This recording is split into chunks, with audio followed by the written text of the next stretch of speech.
Hello guys, welcome back again sa ating YouTube channel no, The Action Man. Una sa lahat, may grab shoutout po sa lahat ng mga kakamping at sa mga hindi man mga kakamping. Kung interesado ka sa video ito, patapusin mo na hanggang dulo at huwag nyo nang kalimutan na i-like at i-share ang ating video para malaman naman ng ilan sa ating mga kababayan na nagtutulog-tulogan sa katotohanan. So muli naman nagbabalik ang nag-iisa yung host na si The Action Man para magbigay ng komentaryo at reaction sa mga mainit ng issue ng bayan.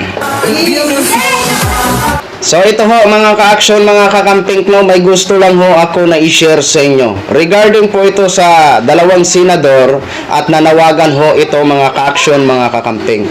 So alam naman po natin na katatapos lang po ng bagyo. Pero hindi pa po tapos ang pagtulong sa mga nasalanta ng bagyo, ng nagdaang bagyo na Karina ho mga ka-action. So ito dapat makikita po natin dapat ang mga ganitong pagtutok ng ating iilan sa atin ng mga senador. Pero hindi naman maipagkaila mga ka-action na imbis tumutok sila sa ditong issue dahil mahalaga pong issue na ito, kailangan po ang presensya nila o tulong nila ng ating mga kababayan na nasalanta. Totoong senaryo na nakikita ho natin, mas inuuna pa nila ang kanilang pagtatanggol mga ka-action, mga kakamping. So alam naman po natin na nagkaroon nga po si Vice President Sara Duterte ng open letter dito kay General Romeo Marbel ho mga ka-action, mga kakamping, no? So ito po nanawagan si Senate Bato de la Rosa sa mga kaalyado niya para sa seguridad ni Vice President Sara. At ito naman si Senate Robin Padilla, alam niyo kung anong sinabi? Gusto niya sigurong gisingin yung mga nanahimik na o bubulabugin yung mga nanahimik niya para proteksyonan ito si Vice President Sara Duterte. Di ba?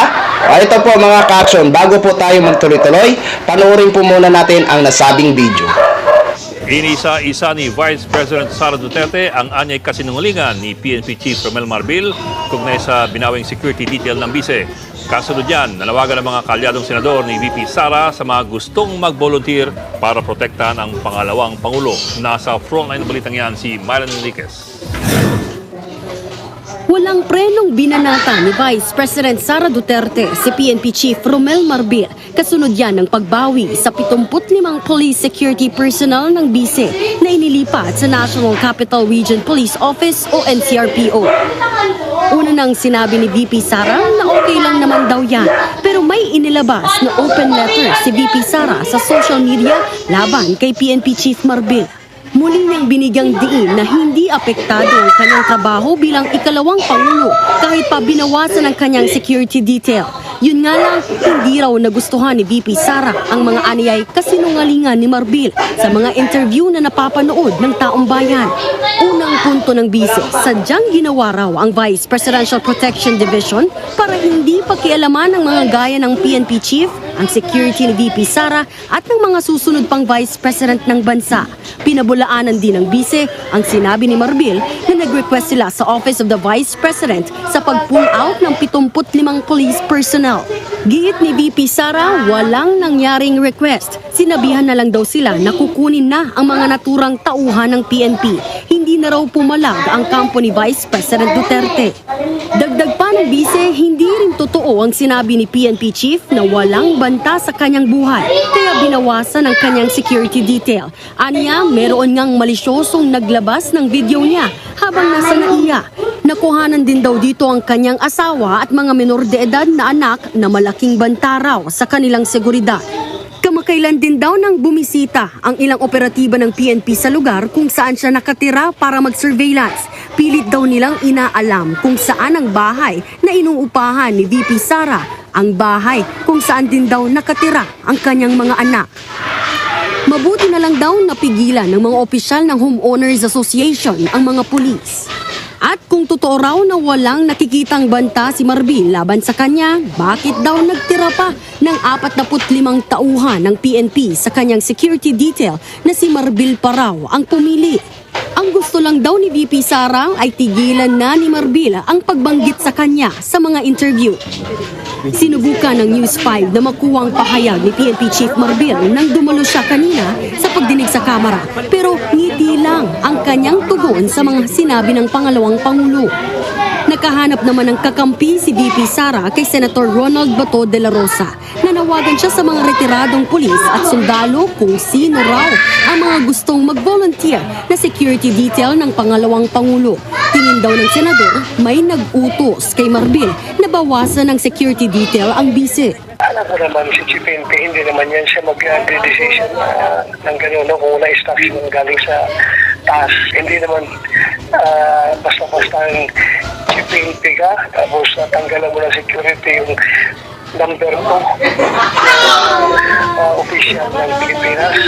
Nang tanungin ng News 5 kung sino ang tinutukoy ni De La Rosa na nag-utos kay Marbil, ang sagot lang niya, To whoever is above him, either above him or somebody that is controlling him. That could be the most possible situation. tulad ni Senator Bato, Ayan po mga ka-aksyon na bago natin ituloy, no?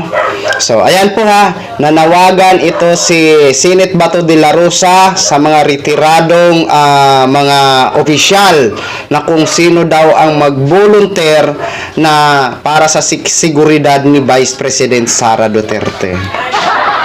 Basta kaalyado nila, marami agad silang magagawa.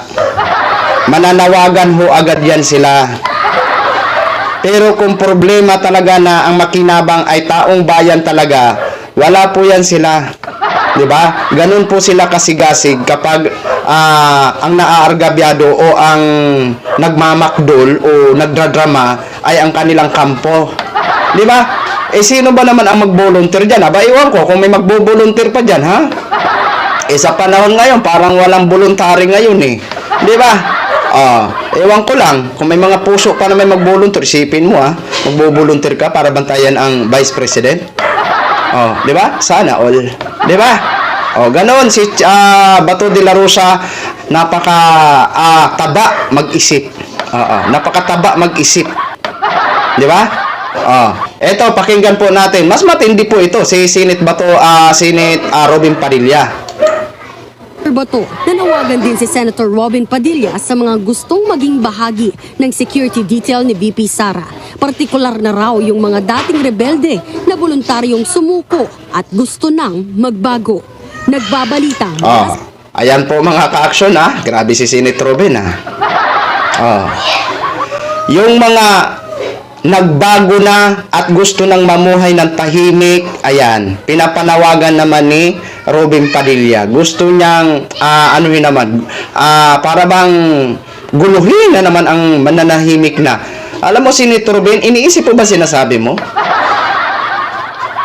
Sumuko na nga ho yan Nagbalik loob na ho sa gobyerno yan. Tapos pasisilbihin mo sa amo mo? Ano ka, hello? Kung ako isa sa mga sumuko, bahala ka dyan, oy. Sumuko nga ako dahil ayaw ko nang mapirwisyo ang buhay ko. Gusto ko nang malagay sa tahimik kasama ang pamilya ko. Tapos pagbabantayin mo ako dyan na libre. Di ba? Di lalo ginulo mo pa ang buhay ko. Di ba? Ang taba nila mag-isip, no?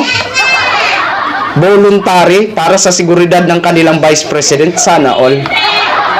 Alam niyo mga ka-aksyon, hindi ako naniniwala na may banta sa seguridad ni Vice President Sara. Di ba? Matapang mataaw yan Di ba? Kahit walang bantay po yan, matapang yan nanununtok nga ho yan Di ba? Paano na lang kaya kung kayo na lang mawalang galang na ho sa inyong dalawa? Paano na lang kaya kayo, Senate Bato de la Rosa at Robin Padilla, ang mag-volunteer? Di ba? Kayo na lang mag-volunteer. Huwag na kayong manawagan. Nakakahiya naman, puro panawagan nyo pa yan. Di ba? Kayo na ang kusa mag-volunteer. Di ba? Kasi ang voluntary, hindi yan pinapanawagan. Kusa yan nag-aalok ng kanyang sarili. Ako na ang magbabantay. Di ba? Ako ang magdagdag bantay kay Vice President. Di ba? Pero yung manawagan ka, di ba nakakahiya yan? Yung parang humihingi ka na ng tulong. Bakit? Milyonaryo naman yan si Vice President. Kaya niya naman magdagdag ng security siguro. Di ba? Kaya naman siguro niya magbayad. ng security niya na hindi government, di ba? Oh, kung gusto nyo kayong dalawa magbantay, mag-voluntary na lang ho kayong dalawa. Di ba mga ka-action, mga kakamping? So yun lang po, no? So maraming salamat po sa ating mga viewers, Luzon, Visayas at Mindanao all over the world. Ako po ang inyong lingkod, si The Action Man. Have a good day, everyone. Beautiful.